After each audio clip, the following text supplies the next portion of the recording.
Olá, vamos aqui para mais uma aula de processo penal, falando especificamente de procedimento.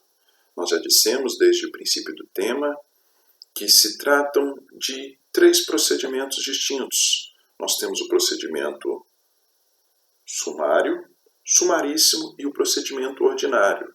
Pois bem, já falamos do procedimento ordinário e também falamos do procedimento sumário. Agora nós estamos falando do sumaríssimo. E, na verdade, nós estamos falando da segunda fase do procedimento sumaríssimo, porque nós dissemos que o procedimento sumaríssimo ele é dividido em duas fases. Nós primeiro temos uma fase chamada de fase preliminar, que vai da lavratura do TCO até a transação penal, e nós temos uma segunda fase que é chamada de fase judicial, e essa fase judicial é aquela que se inicia após a transação penal, após a frustração da transação penal, e vai até a sentença.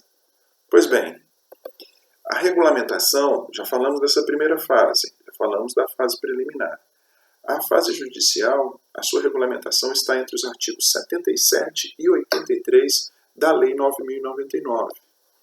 Olha só, caso não ocorra, encerrada a fase preliminar, caso não tenha ocorrido a transação penal, seja porque não estavam presentes os requisitos, o autor do crime não fazia jus ao benefício em razão da ausência de algum requisito de qualquer natureza, seja porque o autor não aceitou a transação penal, ele quis ir para o processo para provar a sua inocência, tentar provar a sua inocência, por qualquer desses motivos, frustrada a transação penal, podem seguir 4 situações distintas. A primeira delas, pode ser que o Ministério Público, desde já, ele entenda que aquele fato, ele não constitui crime. Ou, por outro lado, pode ser que ele entenda que esteja presente uma causa extintiva de punibilidade. E, em razão de qualquer dessas circunstâncias ou de outra distinta, ele, desde já, pede o arquivamento do procedimento. Essa é uma das possibilidades. O MP pediu o arquivamento. Segunda das possibilidades, pode ser que o MP vislumbre, sim, na conduta ali descrita, a presença de um crime, a presença de um fato típico. Porém, ele entende que aquela descrição de crime ela não está devidamente calçada com elementos de prova suficientes para o oferecimento da denúncia, suficientes para a formação da chamada opinio delicti. Em razão disso, o que ele faz? Ele pega este procedimento e encaminha para a polícia, para que a polícia realize novas diligências. Terceira possibilidade. Como nós dissemos, o juizado ele é norteado por um dos princípios, o seu principal princípio é a celeridade. O juizado ele não é destinado para causas, ele é destinado para crimes de menor potencial ofensivo, porém não só isso, para crimes de menor potencial ofensivo, cuja responsabilização não seja complexa, não requeira provas complexas. Então, se tratar de um procedimento de crime de menor potencial ofensivo, mas ainda assim a apuração, o processo, ele seja mais complexo e requeira uma atuação mais elaborada, o juiz do juizado encaminha esse procedimento para a justiça comum. Então, essa é a terceira possibilidade. Primeiro, arquivamento. Segundo, realização de diligências. Terceiro, encaminhamento para a justiça comum. E a quarta possibilidade, que é a que inaugura propriamente a fase judicial, é quando há, desde já, o oferecimento da denúncia ou queixa. Estando presentes os elementos suficientes para a propositura da ação, passamos então para o oferecimento da denúncia ou da queixa. Então são 4 essas possibilidades. Pois bem, e como é que se dá essa tramitação processual? Como é que se dá a ordem da tramitação processual na fase judicial do procedimento sumaríssimo?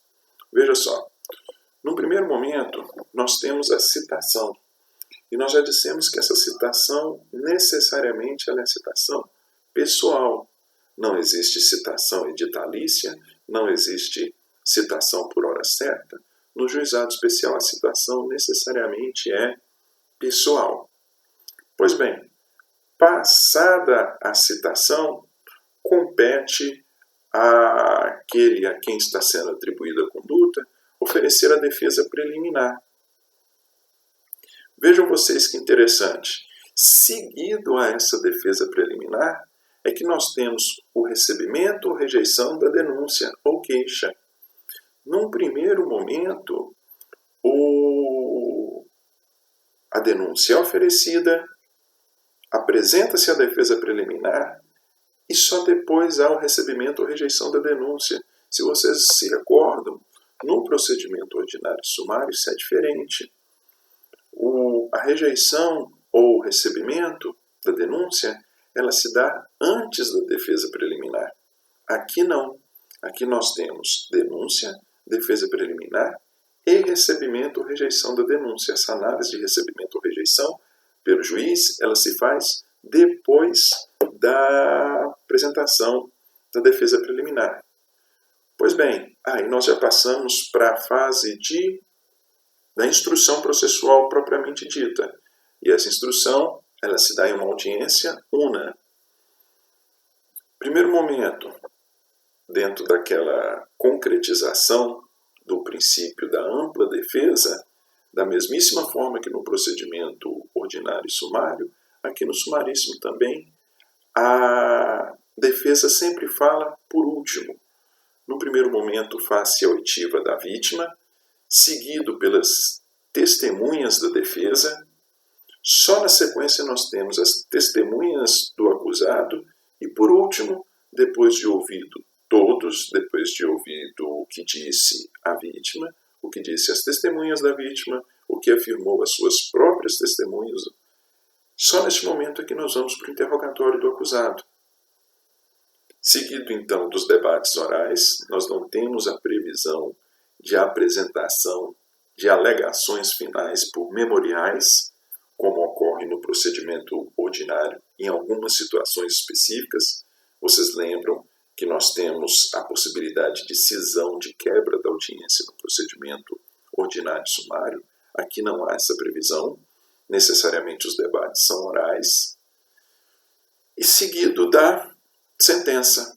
É interessante que aqui no juizado a sentença é dispensável o relatório, exatamente, mais uma vez, buscando privilegiar o princípio da celeridade processual, que é o que se quer que ocorra no juizado. É interessante falarmos, gente, do sistema recursal. Como é que se dá o recurso no âmbito do juizado especial criminal? Olha só.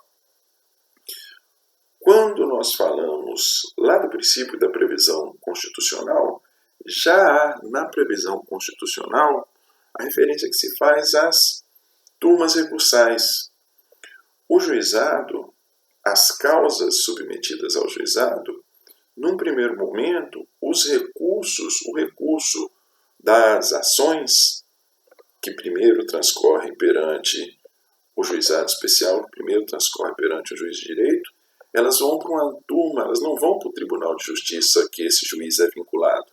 Por exemplo, nós temos aqui o juiz de direito de Montes Claros, que atua no juizado daqui. O recurso das decisões dele não vai para o TJ lá em BH, vai para as turmas chamadas de turmas recursais. A segunda instância do juizado especial são as turmas recursais, que são formadas por 3 juízes de primeira instância. E essas turmas recursais são competentes para quê? Olha só. Primeira das competências, primeiro dos recursos previstos na própria Lei 9.099. É o recurso de apelação. Ele está previsto lá em 2 situações distintas. Vamos lá. Primeira das... Um momentinho só. Primeira das situações em que cabe a apelação é o artigo 76, parágrafo 5º da Lei 9.099. Vamos lá. Artigo 76. Havendo representação ou tratando-se de crime de ação penal pública incondicionada, não sendo o caso de arquivamento, o Ministério Público poderá propor a aplicação imediata de pena restritiva de direito ou multas a ser especificada na proposta. O artigo 76 ele fala da transação penal. E o parágrafo 5º diz: da sentença prevista no parágrafo anterior, caberá apelação referida no artigo 82. Olha só. E o que nos diz o parágrafo anterior, o parágrafo 4º do artigo 76? Acolhendo a proposta do Ministério Público aceita pelo autor da infração, o juiz aplicará a pena restritiva de direitos ou multa, que não importará em reincidência, sendo registrada apenas para impedir novamente o mesmo benefício no prazo de 5 anos. Veja só, gente. Da sentença homologatória, vocês lembram que a sentença que vem após a transação penal ela é uma sentença homologatória. Da sentença homologatória da transação penal, cabe recurso de apelação, como consta do parágrafo 5º, cabe recurso de apelação desta sentença homologatória da transação penal. Como diz aqui, fala nos termos do artigo 82. Vamos lá ao artigo 82.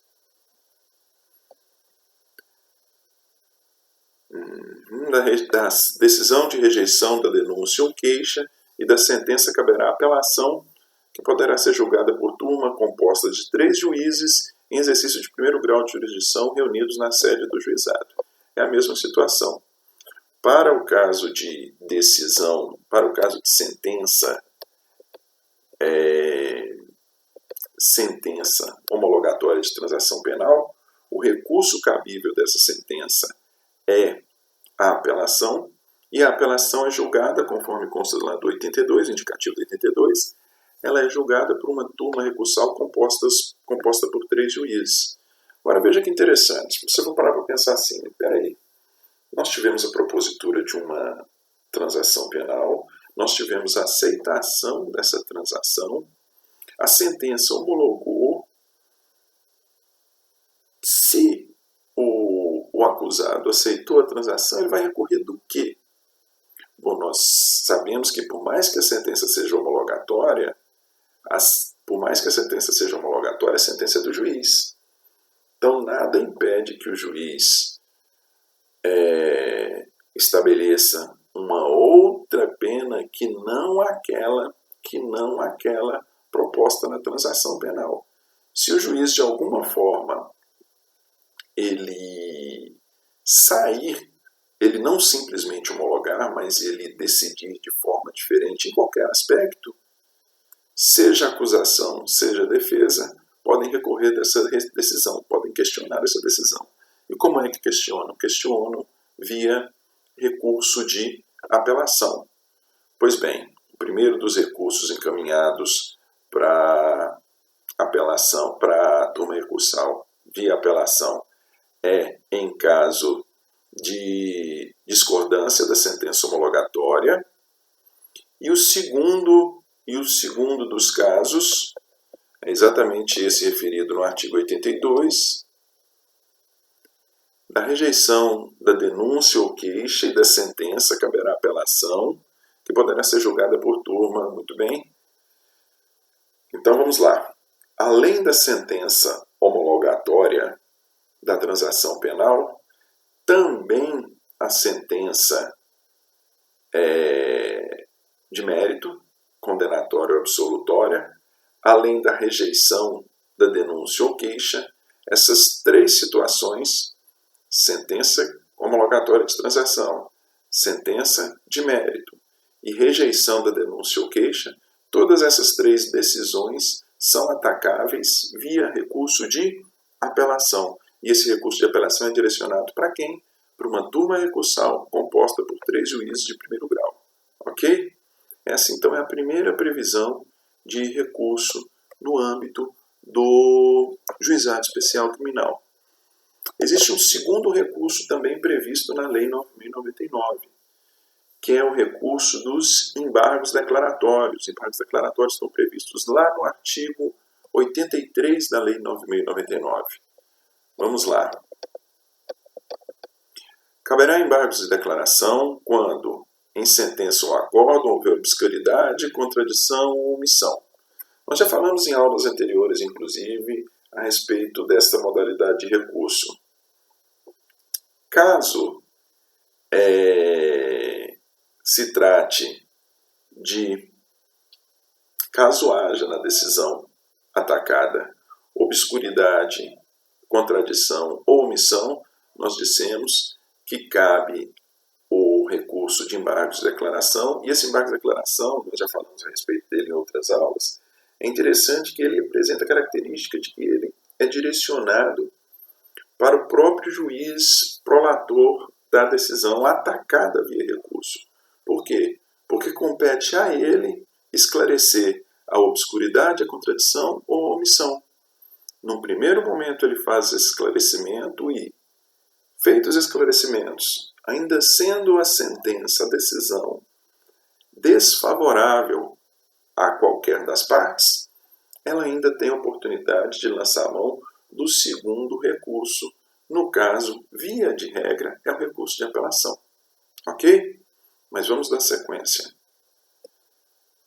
Falando ainda de sistemas recursal no procedimento sumaríssimo, nós sabemos que dentro da Lei 9.099 nós temos então a previsão desses dois recursos: apelação e embargos de declaração. Só que o rol ele não é taxativo. Nós sabemos e já falamos que o procedimento ordinário ele se aplica de maneira subsidiária aos demais procedimentos. Além disso, o Código de Processo Penal ele se aplica de maneira subsidiária a outras leis que regulamentam questões processuais penais. Pois bem, não sendo taxativo o rol de recursos previstos na Lei 9.099, nós temos a possibilidade de lançar mão de um outro recurso, um recurso não previsto na 9.099, para o próprio procedimento sumaríssimo. Um desses recursos é o recurso previsto lá no artigo 581, inciso 8 do Código de Processo Penal, que são os embargos infringentes, recurso em sentido estrito, são os recursos em sentido estrito. Caberá recurso no sentido estrito da decisão ou despacho ou sentença. 8. Que decretar a prescrição ou julgar, por outro modo, extinta a punibilidade. Veja só, o recurso em sentido estrito, quando nós estudarmos recurso, nós vamos ver, o recurso em sentido estrito ele apresenta a característica de que ele é destinado a questões pontuais. Ele é destinado às questões pontuais. O que não for de maneira pontual previsto como sendo cabível o recurso dessa natureza, ele vai ser atendido pelo recurso de apelação. Mas isso é matéria lá para frente que nós vamos estudar dessa aplicação subsidiária do recurso de apelação. O que interessa neste momento? O que interessa é, conforme nós vimos, consta do 581, inciso 8, que cabe este recurso em sentido estrito,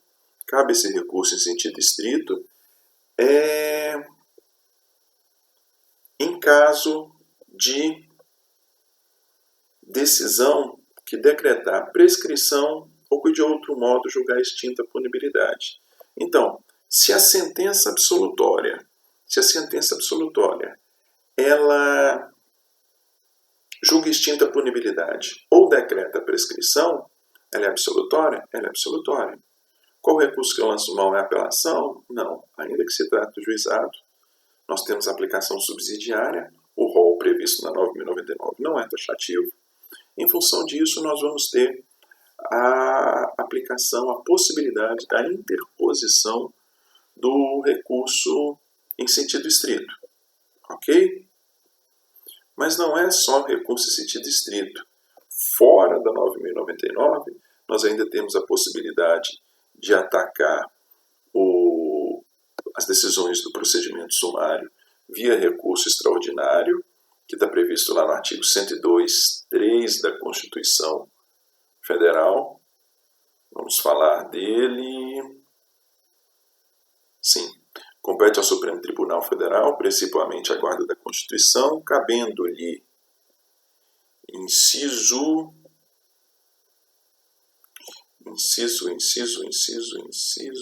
3. Cabendo-lhe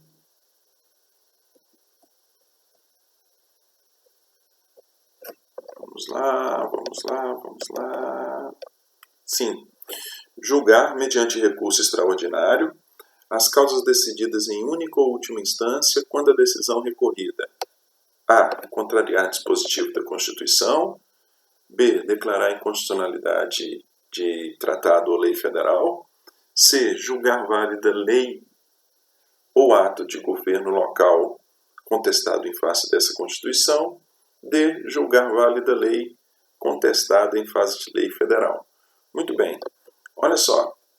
Vamos especificamente no inciso 3. Consta julgar, mediante recursos extraordinários, causas decididas em única ou última instância. Qual é a última instância do procedimento? Qual é a última instância do procedimento sumaríssimo? A última instância é exatamente as turmas recursais. Então, das decisões das turmas recursais, há a possibilidade da interposição do recurso extraordinário diretamente perante o Supremo Tribunal Federal, desde que haja contrariedade à Constituição, desde que haja a presença de alguma dessas alíneas previstas no inciso 3 do artigo 102.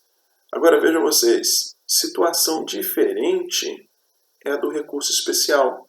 O recurso especial ele não é julgado perante o Supremo Tribunal Federal, ele é julgado perante o Superior Tribunal de Justiça, enquanto por meio do extraordinário se quer proteger a Constituição Federal, por meio do recurso especial se quer proteger a legislação federal. Vamos lá no artigo 105, inciso 3. 105, inciso 3. Vamos lá. Vamos lá. Superior Tribunal de Justiça. Aqui. Compete ao Superior Tribunal de Justiça. 3. Julgar em recurso especial as causas decididas em única ou última instância pelos tribunais regionais federais ou pelos tribunais dos estados, do Distrito Federal e dos territórios, quando a decisão recorrida. A linha A, que é a principal delas, contrariar tratado ou lei federal ou negar-lhes vigência. Olha só para vocês verem que interessante. O recurso extraordinário, ele fala decisão de última ou única instância. Qual é a última instância do juizado? A última instância do juizado são as turmas recursais. Então, as decisões das turmas recursais podem ser atacadas via recurso extraordinário. Já o recurso especial, ele é cabível para atacar decisões dos tribunais regionais federais e dos tribunais dos estados do Distrito Federal. Olha só que interessante. É possível nós interpormos um recurso extraordinário diretamente perante o Supremo Tribunal Federal de uma decisão de turma recursal, porém não é possível a gente interpor um recurso especial para o Superior Tribunal de Justiça, em função de que, segundo consta do inciso 3, o recurso especial é destinado a atacar decisões de tribunais regionais federais e tribunais de justiça. Mais uma vez, a última instância do juizado é a turma recursal, é a turma recursal não está prevista aqui no inciso 3, correto? Cabe recurso extraordinário, mas não cabe recurso especial. Dando sequência, nós ainda temos a possibilidade, dentro dos recursos, nós temos a possibilidade de impetrar habeas corpus. O habeas corpus, só para nos situarmos, ele está previsto lá no artigo 5º, inciso 78, artigo 5º, inciso 78, vamos lá, artigo 5º, inciso 78, um momentinho só, artigo 5º, inciso 78, perdão, 68. Caberá habeas corpus sempre que alguém sofrer ou se achar ameaçado de sofrer violência ou coação em sua liberdade de locomoção por ilegalidade ou abuso de poder. É interessante que é possível nós impetrarmos habeas corpus contra decisões judiciais também. Toda vez que se fala em habeas corpus, a gente logo vem em mente o abuso cometido por parte do executivo, da polícia, enfim, não.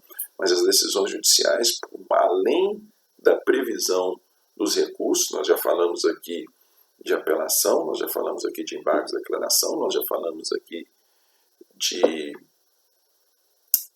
recurso em sentido estrito. Por mais que nós tenhamos essas possibilidades, ainda cabe, quanto às decisões judiciais, a interposição de habeas corpus, voltado aí para garantir a liberdade de locomoção. Pois bem, qual a particularidade que nós temos aqui com relação ao procedimento sumaríssimo? O habeas corpus, no procedimento sumaríssimo, o habeas corpus está previsto também lá no artigo, está previsto lá na Constituição, no artigo 102, como sendo de competência do Supremo Tribunal Federal na seguinte situação. É importante a gente falar só para fazer as distinções. Artigo 102, inciso 1, a linha I. Isso. Caberá habeas corpus perante o Supremo Tribunal Federal quando o coator for tribunal superior ou quando o coator for paciente, quando o coator ou paciente for autoridade ou funcionário público cujos atos estejam sujeitos diretamente à jurisdição do Supremo Tribunal Federal, ou se trata de crime sujeito à mesma jurisdição em única ou última instância. Veja só, o Supremo ele só é competente, nós já falamos que o Supremo ele é competente para análise de recurso extraordinário, sendo recurso extraordinário interposto contra a decisão da turma recursal. Porém, para a impetração de habeas corpus, como a gente vê aqui, ele só cabe, como vocês podem constatar do 102, 1, a linha I, ele só pode interpor contra decisão dos tribunais superiores. Aqui no caso da turma recursal, caso seja interposto um habeas corpus contra a decisão da turma recursal, esse habeas corpus ele é impetrado no Tribunal de Justiça. Aqui em Minas, uma turma recursal composta aqui em Montes Claros, decisão de habeas corpus impetrado contra essa decisão é direcionado para o TJ em BH. Se o habeas corpus, ao invés da decisão da turma recursal, se o habeas corpus estiver atacando decisão do juiz de direito, neste caso, nós vamos ter a interposição do habeas corpus, mais uma vez, olha só, procedimento sumaríssimo, interposição de habeas corpus, impetração de habeas corpus contra a decisão do juiz de direito do juizado. Esse habeas corpus ele é impetrado perante a turma recursal. A mesma regra nós seguimos para o mandado de segurança. Nós sabemos o mandado de segurança, ele está previsto lá também no artigo 5º, só para relembrarmos, artigo 5º, inciso 69. Vamos lá, artigo 5º, inciso 69. Conceder-se-á mandado de segurança para proteger direito líquido e certo, não amparado por habeas corpus ou habeas data, quando o responsável pela ilegalidade ou abuso de poder for autoridade pública ou agente pessoa jurídica no exercício de atribuições do poder público. Olha só, pode ser, vamos imaginar, pode ser que seja o juiz de direito do juizado, seja a turma recursal, pode ser que ele esteja tumultuando, ele não esteja obedecendo o procedimento, esteja tumultuando o procedimento, de forma a nós não termos propriamente uma ameaça imediata à liberdade de locomoção. Pode ser que nós tenhamos um abuso na condução do procedimento. E esse abuso pode ser atacado via mandado de segurança. E aí o questionamento que nós devemos fazer é: perante quem impetraremos este mandado de segurança? A regra a ser seguida será a mesma.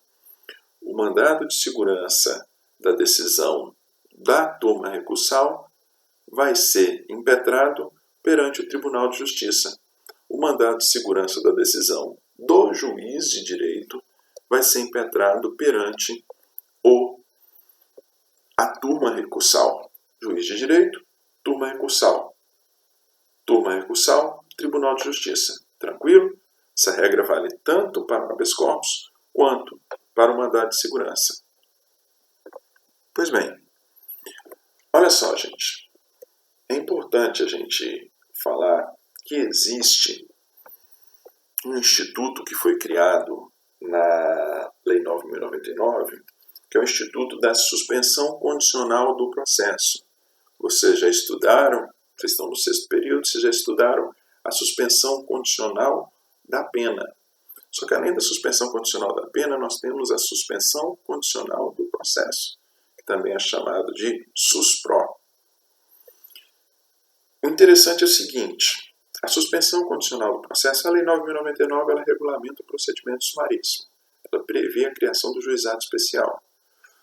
Só que a suspensão condicional do processo, que é um instituto despenalizante,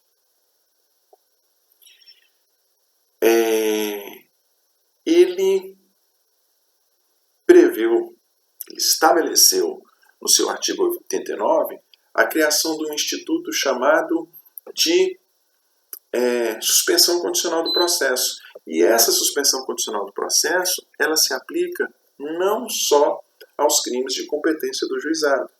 Vocês se recordam, nós falamos que o juizado ele é competente para o processo de julgamento de crimes de menor potencial ofensivo, crimes esses cuja pena máxima não supere 2 anos. Correto? Pois bem, a suspensão condicional do processo ela está prevista na Lei 9.099, porém ela não se aplica somente aos crimes do juizado. Vamos ao artigo aqui que vocês vão entender. Nos crimes em que a pena mínima combinada for igual ou inferior a 1 ano, abrangidas ou não por essa lei, vejam, abrangidas ou não por essa lei, o Ministério Público, ao oferecer a denúncia, poderá propor a suspensão do processo por 2 a 4 anos, desde que o acusado não esteja sendo processado ou não tenha sido condenado por outro crime, presentes os demais requisitos que autorizam a suspensão condicional da pena. A suspensão condicional da pena está prevista lá no artigo 77, tem os seus requisitos próprios. O que o artigo 89 nos diz, gente? Olha só. Para os crimes cuja pena mínima seja igual ou inferior a 1 ano, abrangidos ou não pela 9.099. Então pode ser que o crime, mesmo aqueles crimes que não são de competência do juizado, que tenham pena superior a 2 anos, pena máxima superior a 2 anos, ainda assim existe a possibilidade de ser aplicado este instituto da suspensão condicional do processo, desde que preenchidos os requisitos legais. Quais são eles? Nós já temos aí. A pessoa não pode ter sido condenada por outro crime, ou seja, caso tenha condenação por contravenção penal, não impede a suspensão condicional do processo, e a pessoa não pode estar sendo processada, além, óbvio, de estarem presentes os requisitos do artigo 77 do Código Penal, que são os requisitos da suspensão condicional da pena. E vejam vocês como consta do 89. A suspensão do processo ela se dará por um período de 2 a 4 anos. Esse período em que o processo vai ficar suspenso ele é chamado de período de prova. E conforme, mais uma vez, é no oferecimento da denúncia, é no próprio oferecimento da denúncia, o MP, que hora que se dá essa proposta da suspensão condicional do processo? Assim que o MP oferece a denúncia, juntamente com o oferecimento da denúncia, ele já propõe a suspensão condicional do processo. Correto? Olha só, diz o parágrafo 1º. Aceita a proposta pelo acusado e seu defensor, a proposta tem que ser aceita pelos dois, na presença do juiz. Este, recebendo a denúncia, poderá suspender o processo, submetendo o acusado a um período de prova sob as seguintes condições. Vejam lá, nós acabamos de ver no caput do 89, o período de suspensão varia de 2 a 4 anos, ou seja, 2 a 4 anos a contar a partir de quando? A partir do recebimento da denúncia. Nós tivemos o crime lá atrás, nós tivemos, se for um crime do juizado, nós tivemos a fase preliminar, não foi aceita a transação, foi proposta a suspensão, foi apresentada a denúncia, junto com a denúncia foi proposta a suspensão condicional da pena, essa suspensão foi aceita, e aí, a partir da aceitação da suspensão, conforme consta do caput do artigo 89, é que nós vamos ter uma suspensão do processo por um período de 2 a 4 anos. Submetendo o acusado a um período de prova sob as seguintes condições. Primeira das condições, reparação do dano, inclusive impossibilidade de fazê-lo. Que hora se dá essa reparação? É óbvio que essa reparação ela se dá no curso do período de prova. 2.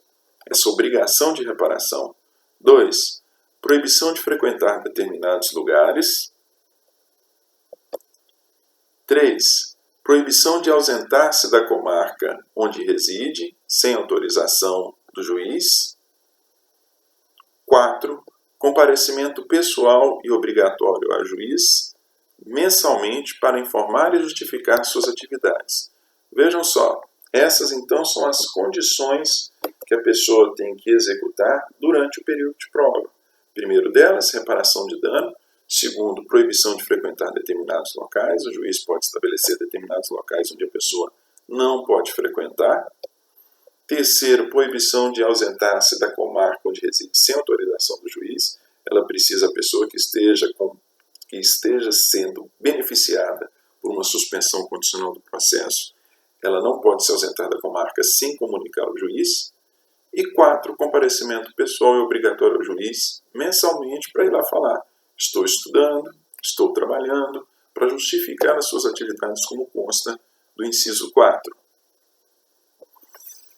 Parágrafo 2º. O juiz poderá especificar outras condições a que fica subordinada a suspensão, desde que adequadas ao fato e à situação pessoal do acusado. Desde que não sejam condições vexatórias, e sendo adequadas à pessoa do acusado, nada impede que o juiz estabeleça outras condições que não aquelas apresentadas, que não aquelas já previstas em lei. Parágrafo 3º. A suspensão será revogada se no curso do prazo o beneficiário vier a ser processado por outro crime ou não efetuar, salvo sem motivo justificado, a reparação do dano. Isso está previsto no parágrafo 3º. Ou seja, se no curso do período de prova ficou em suspenso por um período de 2 a 4 anos, se no curso desse período a pessoa vier a ser processada por outro crime, veja só vocês, nós não precisamos de uma condenação com trânsito e julgado. O parágrafo 3º fala simplesmente em ser processado. Se a pessoa vier a ser processada por outro crime, o benefício da suspensão condicional do processo é revogado. E também se a pessoa não reparar o dano causado, o dano que ele causou no cometimento do crime. Qual crime? O crime em que ocorreu a suspensão do processo. Caso ele não tenha reparado esse dano, podendo fazê-lo. Parágrafo 4º. A suspensão poderá ser revogada se o acusado vier a ser processado no curso do prazo por contravenção ou descumprir qualquer outra condição imposta. Olha só que interessante, gente. Se no curso do período de prova a pessoa venha a ser processada por outro crime, necessariamente o benefício da suspensão condicional do processo ele é revogado. Se ela vier a ser processado por outro crime ou se ele não reparar o dano podendo fazê-lo. Vocês viram que nós temos outras condições. Se a pessoa no curso do período de prova vier a ser processado por contravenção penal ou não cumprir outra das condições, qual outra? Outras que não seja a reparação do dano? Neste caso do parágrafo 4º, a suspensão poderá ser revogada, ou seja, fica a critério do juiz se a pessoa vier a ser processada por contravenção ou se ela não cumprir outra das condições, que não a reparação, fica a cargo do juiz decidir se vai ou não revogar a suspensão. Parágrafo 3º, a revogação é obrigatória. Parágrafo 4º, a revogação é facultativa. Parágrafo 5º, esperado o prazo sem revogação, o juiz declara extinta a punibilidade. Está extinta a punibilidade passado o período de prova, passado o período de 2 a 4 anos, se não for revogado o benefício, está extinta a punibilidade do crime, né? Extinta a punibilidade do crime. Parágrafo 6º, não ocorrerá prescrição durante o prazo de suspensão do processo. Nós sabemos que a prescrição ela tem ela tem causas de interrupção e tem causas de suspensão. Durante esse período de prova, durante o período em que a pessoa foi beneficiada pela suspensão do processo, não ocorre a prescrição. Suponhamos que antes da aceitação da suspensão, transcorreu ali um ano da última causa interruptiva de prescrição. Transcorreu um ano. Passado um ano, nós tivemos a propositura da suspensão. Entre o fato e o oferecimento da denúncia, nós tivemos transcurso de um ano, correto? Recebida, aceita a suspensão, nós não teremos neste período aqui, de 2 a 4 anos, nós não vamos ter a prescrição, ela não vai correr, ela não vai ser contado como período de prescrição, exatamente para que a pessoa não seja beneficiada duas vezes, ou seja, lá na frente nós podemos suspender por um período de 2 a 4 anos, pode ser que no terceiro ano, a depender da natureza do crime, a prescrição já tenha se operado. Então, se nesse terceiro ano do crime a prescrição tivesse se operado, a pessoa poderia, desde já, não dar seguimento ao cumprimento das condições. Só que o que nós vemos, na verdade, é que, conforme dispõe o parágrafo 6º, no período de prova, a prescrição não ocorre. Exatamente para a pessoa que já está sendo privilegiada com a suspensão, ela não ter o privilégio de ter o seu crime prescrito no curso do período de prova. Parágrafo 7º. Se o acusado não aceitar a proposta prevista neste artigo, o processo prosseguirá em ulteriores termos. Tanto a transação penal quanto a suspensão condicional do processo dependem de aceitação. Do acusado. Se ele não aceitar a transação, nós passamos para a fase judicial.